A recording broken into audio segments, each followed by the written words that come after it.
Hello दोस्तों, स्वागत है आपका कृषि क्रांति की इस यूट्यूब चैनल पे। बहुत सारे मैसेजेस मुझे मिले लास्ट एक हफ्ते में। डेली बेसिस पे करीब मैंने हज़ारों मैसेजेस के रिप्लाई किए हैं। इंस्टा हो गया, टेलीग्राम हो गया या फिर व्हाट्सएप हो गया।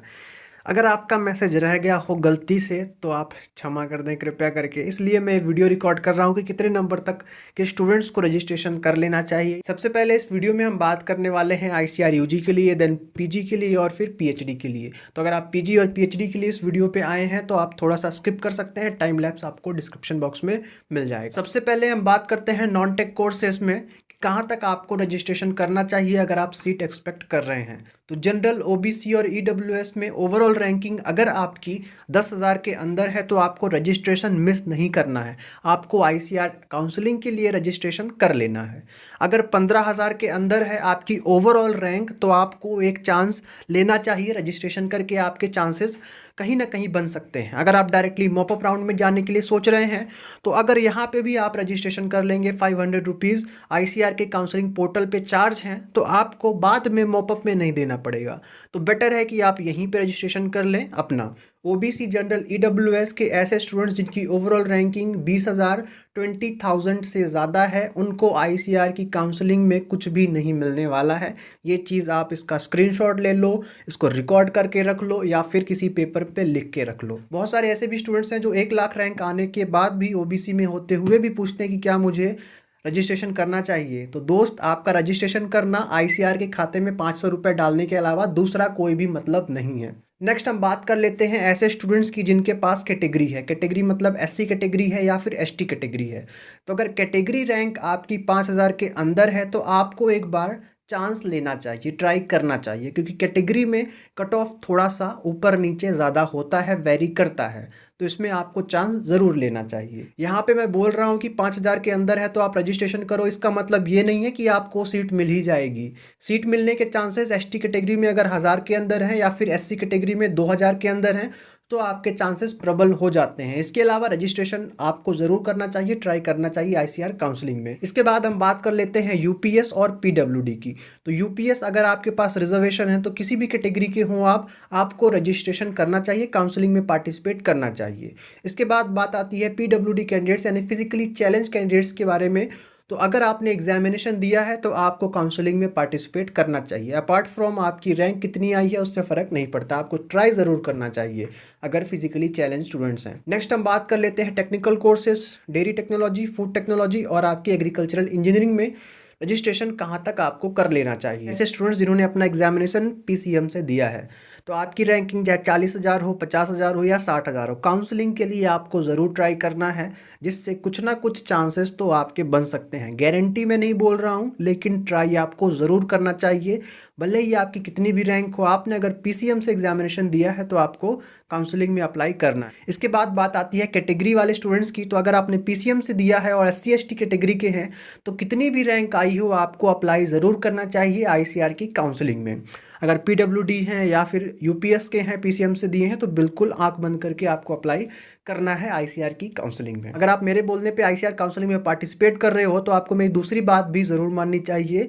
पीछे रैंक आई है तो चॉइसेस आपको मैक्सिमम फिल करने हैं। मैक्सिमम का मतलब जहाँ पे भी आप जा सकते हो ऑल इंडिया में, कोई भी यूनिवर्सिटी आपको नहीं छोड़नी है, चॉइसेस में वो देनी ही है। नेक्स्ट हम बात कर लेते हैं आईसीआर पीजी में कहाँ तक आपको रजिस्ट्रेशन करना चाहिए। तो अलग अलग सब्जेक्ट्स हैं यहाँ पे।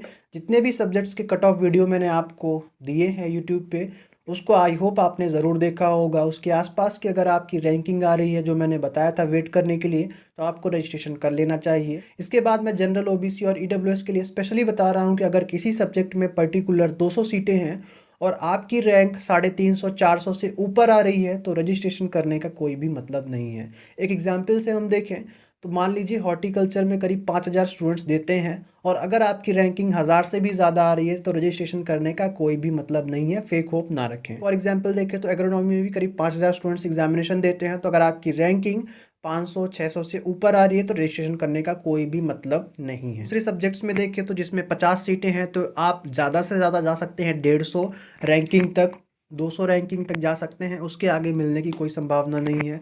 इसके साथ साथ ही अगर किसी सब्जेक्ट में 150 सीटें हैं तो आप हार्डली 350 तक जा सकते हैं ओवरऑल रैंकिंग में। जनरल, ओबीसी, ईडब्ल्यूएस की बात कर रहा हूँ।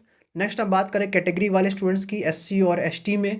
तो प्रीवियस ईयर के आप रैंक्स चेक कर लें। अगर उस रैंक पे 100-200 भी ज़्यादा आ रही है आपकी रैंक, तो आपको अप्लाई करना चाहिए, एटलीस्ट एक बार ट्राई करना चाहिए।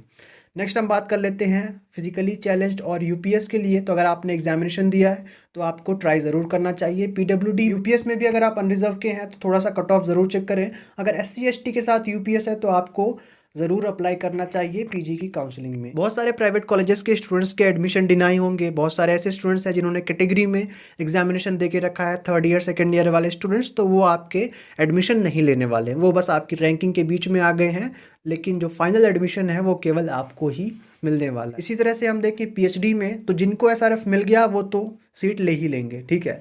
लेकिन जिनको एसआरएफ मिलने के चांसेस नहीं हैं और किसी यूनिवर्सिटी में उनको ऐसे कॉलेजेस मिल रहे हैं जिनकी फ़ीस बहुत ज़्यादा है, हाई है, तो वो अपने स्टेट से लेना ज़्यादा प्रेफर करते हैं बजाय आप नॉर्मल पीएचडी की सीट लेने, क्योंकि इसमें अगर एसआरएफ नहीं मिला तो कोई भी आपको स्कॉलरशिप नहीं मिलती है पीएचडी लेवल पे, ठीक है।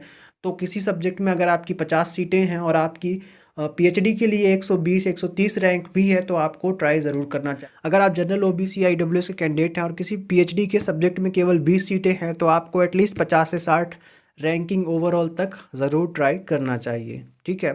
क्योंकि यहाँ पे आप लास्ट ईयर के कट ऑफ देख सकते हो, लेकिन इस साल एग्जैक्टली कितना कट ऑफ जाएगा ये तो किसी को भी नहीं पता है। तो आपको ट्राई तो एटलीस्ट इतने तक तो ज़रूर करना चाहिए। बाकी आपकी चॉइस है, आप कहाँ लेना चाहते हैं। आप रजिस्ट्रेशन करना चाहते हैं तो बिल्कुल करिए, नहीं करना चाहते हैं तो वो भी आपके ऊपर है। मेरा काम था एक सजेशन देना। आई होप इस वीडियो से आपको एक क्लियर आइडिया लग गया होगा कि किस रैंक तक रजिस्ट्रेशन हमें करना चाहिए और कहाँ तक होप रखनी चाहिए। इंस्टाग्राम पे फॉलो ज़रूर करें और वहाँ पे आप अपनी प्रॉब्लम शेयर कर सकते हैं। दोस्तों इस वीडियो में इतना ही। आशा करता हूँ आपको ये वीडियो ज़रूर पसंद आया होगा। पसंद आया तो इस वीडियो को लाइक करें, अप्रिशिएट करें, अपने दोस्तों तक इस वीडियो को शेयर करें। चैनल पर नए हैं तो सब्सक्राइब ज़रूर करें। आपका सब्सक्राइब बहुत मोटिवेट करता है, इंकरेज करता है और भी वीडियोस बनाने के लिए। मिलता हूँ मैं आपको किसी नए वीडियो में नए अपडेट के साथ। तब तक स्वस्थ रहें, मस्त रहें, देखते रहें कृषि क्रांति यूट्यूब चैनल सचेत आनंद के साथ। बहुत बहुत धन्यवाद।